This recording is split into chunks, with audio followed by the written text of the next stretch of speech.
Good day everyone, I am Madeleine Asancio and my topic is all about the Kant's theory of right.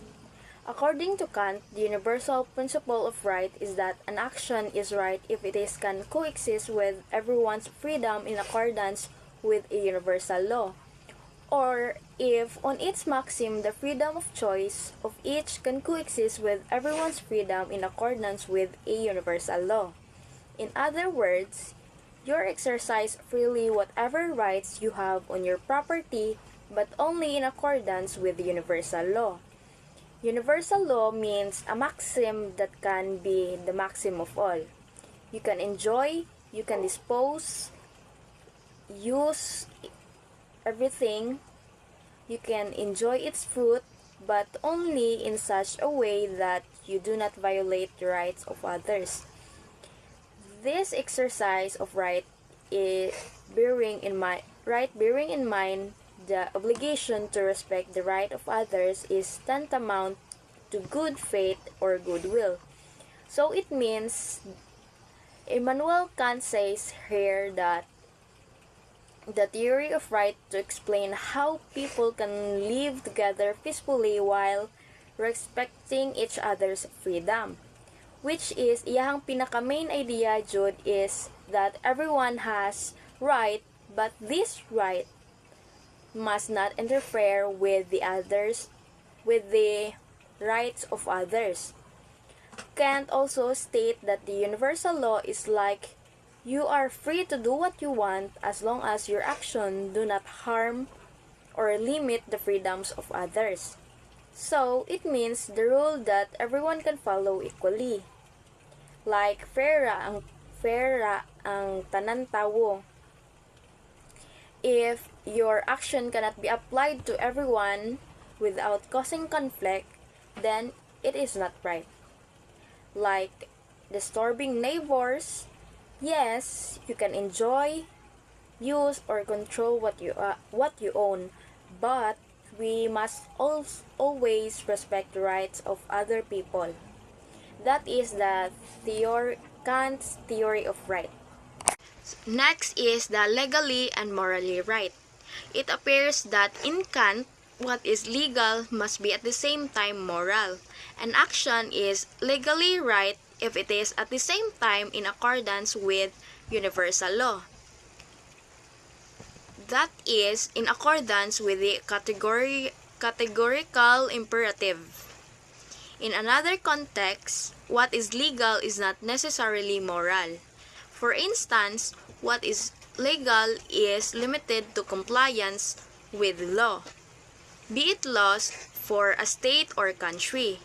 But being moral may not be following the law, but doing more than what the law requires, like responding to the needs of another. Paying an employee his minimum wage is legal. But paying more than his minimum wage because of care and concern of his needs is more than what is legal. So, mo na siya ang morally right.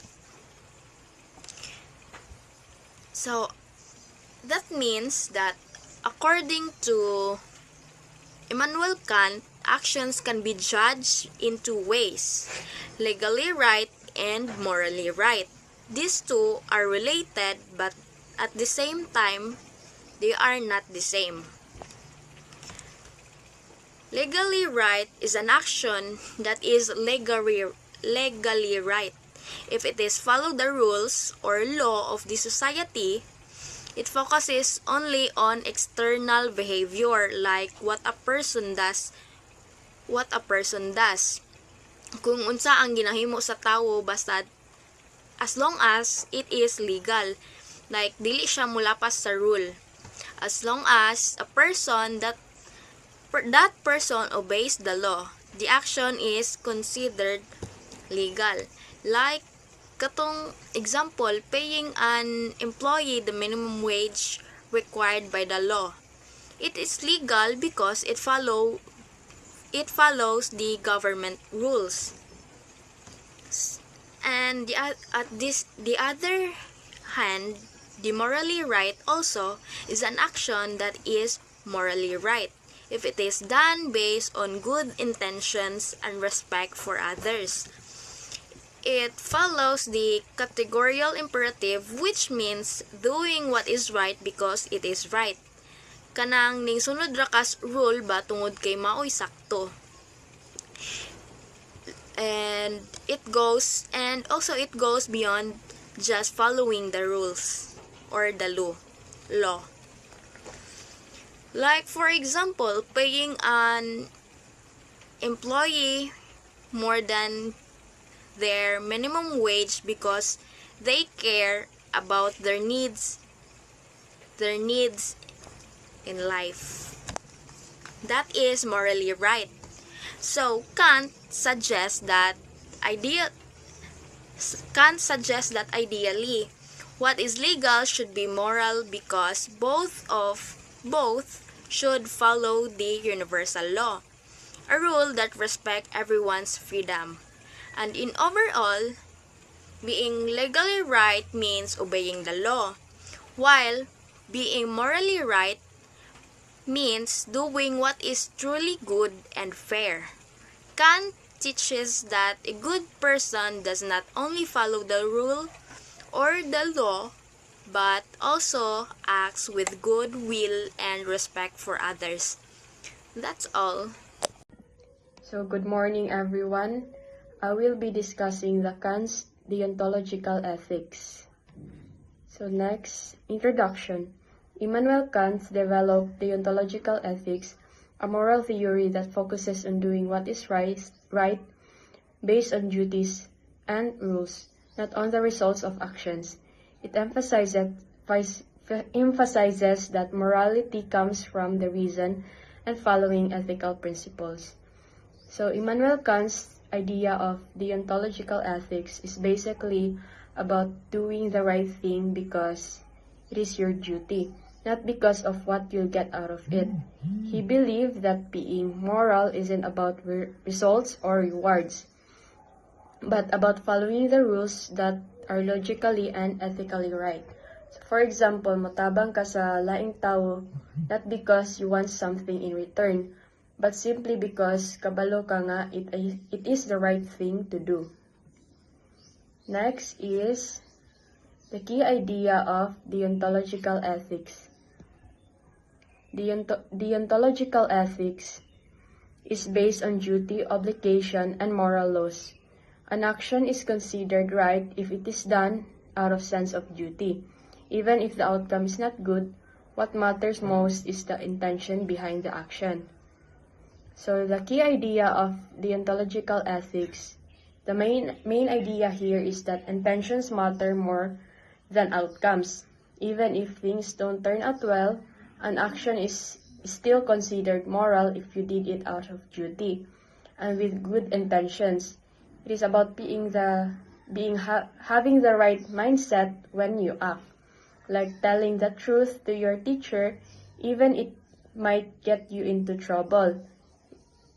It is still the right thing because you are being honest. Next is categorical imperative. So Kant introduced the categorical imperative, which means we should only act on rules that we want everyone to follow. If an action cannot be applied to everyone, then it is not morally right. So the categorical imperative is a rule introduced by Immanuel Kant that helps us decide if an action is morally right or wrong. It basically says that before we do something, we should ask ourselves, what if everyone did this? If the action would cause problems or become unacceptable when done by everyone, then it is not the right thing to do. For example, if lying became something everyone did, then people would stop trusting each other and communication would break down. So according to Kant, lying is not morally right because it can't be applied to our universal rule. So in short, the categorical imperative teaches us to think beyond ourselves and act in a way that would be fair and acceptable for everyone. not just for personal benefit. So next is moral rules are universal and apply to all rational people. Ethical behavior comes from freely choosing to follow these rules, not because of rewards or consequences. So, Kant believe na ang moral rules are universal, meaning they apply to everyone no matter who you are. Being ethical means choosing to follow these rules because you understand they are not right, not because you are afraid of punishment or hoping for a reward. So for example, dili ka mangawat not because mahadlo ka nga masakpan, but because you know that stealing things that is not yours is wrong. So next is, for example, so lying or borrowing money without planning to repay, it is wrong because if everyone did it, trust would break down and systems like bank would fail. Therefore, such actions are not ethical. So some actions may seem okay at first, but when you think about them being done by everyone, they clearly became wrong. So this is how Kant's idea helps us judge actions in real life. So in conclusion, Immanuel Kant's deontological ethics reminds us that being moral is about doing what is right because it is our duty, not because of the outcome. It teaches us to think carefully about our actions by asking if they can be applied to everyone and if they respect moral rules. In simple terms, it encourages us to act with honesty, fairness, and responsibility at all times. So by following this approach, we build trust, respect others, and make decisions on a strong moral principles rather than personal gain. And that would be all for my part. Thank you. Now we'll discuss about duty framework. What is duty framework? This focuses on the duties and obligations that we have in a given situation and considered what ethical obligation we have and what things we should never do. So this emphasizes the duty, which is what we must do, and the prohibition of what we must never do. Ethical conduct is defined by doing one's duties and doing the right thing, and the goal is performing the correct action. So, ethical conduct is doing the right action regardless of consequences. So, do your duty, because telling the truth is a duty, even if it leads to a negative result. Key advantages. So, key advantages of this is consistency and fairness. If an action is ethically correct or a duty is required, it would apply to every person in a given situation. And this even-handedness encourages treating everyone with equal dignity and respect. This framework also focuses on following moral rules or duty regardless of outcome, so it allows for the possibility that one might have acted ethically even if there is a bad result. So therefore, this framework works best in situations where there is a sense of obligation or in those in which we need to consider why duty or obligation mandates or forbids certain courses of action. Limitation. So, first we have cold and impersonal. It might require actions which are known to produce harms even though they are strictly in keeping with a practical moral rule. Next, the duty conflicts. No clear method to resolve when duties clash. Example is duty to family versus duty to justice. And then last, rigidity. This applies rules uniformly, ignoring personal context. So it can also be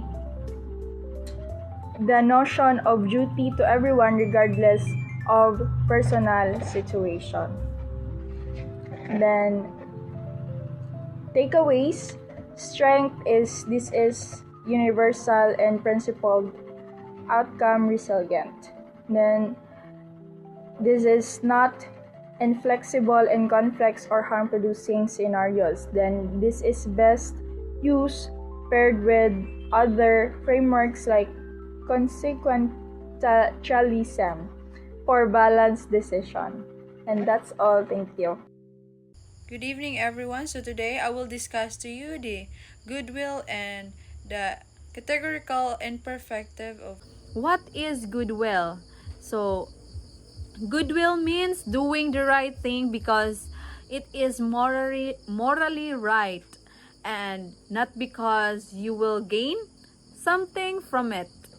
For example, returning lost money. So, imagine you find a wallet na naisulod 10K inside. You really need the money. Kailangan, pero ikaw nakakita ka sa kwarta ba din? You really need the money. Kay ikaw, for example, na kay baryunan sa eskwelahan no, tuition, nagro problema ka sa ibayad nimo nya nakakita kag pitaka nga sulod 10K pesos, I think 10K. 10K pesos. You really need the money, but you return it to the owner because you know stealing is wrong. Muna siya ang that is a goodwill kay giuli nimo siya nga kay ano ka kay you know nga kabalo kasi mo kaugalingon nga stealing is wrong. Muna siya ang tawag ana niya kay good intention, sorry guys, goodwill. And why? Because you attack from honesty, moral duty, respect for another person. Diba? So next is the categorical imperfective. So what is categorical imperfective? So the categorical imperfective is Kant means rule that this for deciding whether an action is morally right or wrong. Diba? And it's called categorical because it applies to everyone, no exemptions. And imperfective because it is a command or moral rule. So basically, it is a universal moral law that every person should be follow. Diba? So, can't say that before doing something, ask yourself, why? What is everyone did this? So if the action would destroy trust, society, or human relationship, when everyone does it, it is morally wrong, diba? But if it can work as rule for everyone, then it is morally right. It is okay to lie when it benefits me. What if everyone lied whether they wanted? Then nobody would trust anyone. So can't say lying is morally wrong because it cannot become a universal law. So categorical imperfective, same rin gyapon siya sa goodwill guys, but this is nag-follow ni siya sa rules sa law. Nag-ano ni siya sa rules sa law. If wala ka nag-follow sa that's not morally good. It's morally bad. Yeah. And that's all for my report. Thank you. So good day everyone. My assigned topic is the second version is as follow: always treat humanity, whether in your own person or that of another, never simply as a means but always at the same time as an end. So the core principles, the quote is a famous moral rule by philosopher Immanuel Kant. It states that people should never be treated just like a tool or object to get what they want. So in contemporary philosophy like Marcel or Buber terms, it is treating the other as an IT, a thing that why they call the act as thingization. So when we treat someone merely as a means, we reduce them to an IT or a thing. Philosophy like Marcel and Martin Buber. So I have here an example. So my brief example like fake friends. Example na kay friend ay makig friend nimo na makig friend lang siya nimo kay because na kay car or because you're good at helping them with homeworks or because they want to get close to your friends. So friends or sibling or etc. So ang means ato dili sila interested sa imo as a person, they interested sila kay because unsay naa nimo kay na kay car or kay kinatabangan kanila. So nakikipag-amigo ra sila kay ingatay mong ginabuhat, dili jud fake friend ra siya, fake friend. So next, so the oath implies can. This means that if and only if we can or are free to act in certain ways can we be commanded to do so. So this is one more moral principles ascribed to Kant, derived from two passages in his works.